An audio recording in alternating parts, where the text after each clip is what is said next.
Bonjour Laurent. Bonjour Bertrand. Alors comme ça, il y a une vie de start-up à Los Angeles. Ouais, avec la Silicon Beach. Silicon Beach qui concurrence en partie la Silicon Valley ou pas? Complètement différent.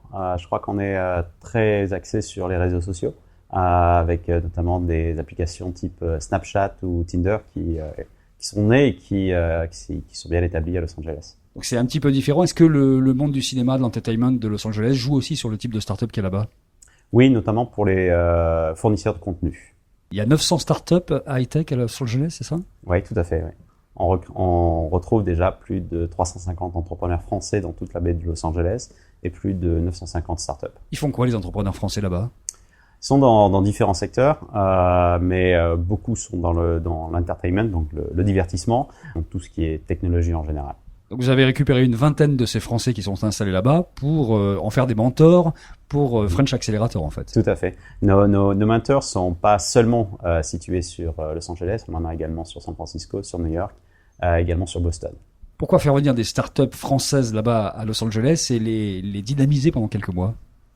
Le processus est surtout de voir Los Angeles comme une ville très grande, où il y a beaucoup de moyens.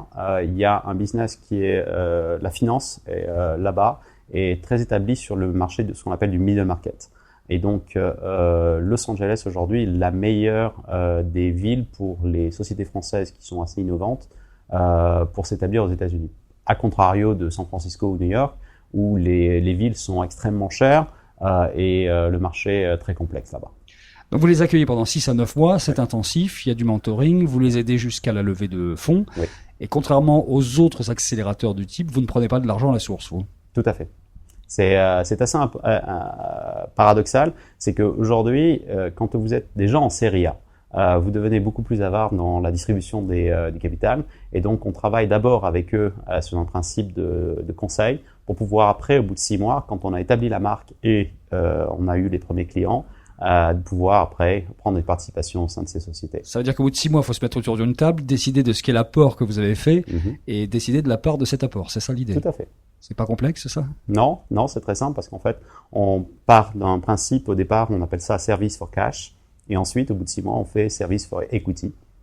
Donc en fait, la transformation des honoraires que l'on facture chaque mois devient en fait des parts au bout de 6 mois. Le French Accelerator de Los Angeles vient de démarrer au mois de mars. Officiellement, il y a déjà 2 startups, c'est Oulala et Happy Reward, c'est ça? Tout à fait.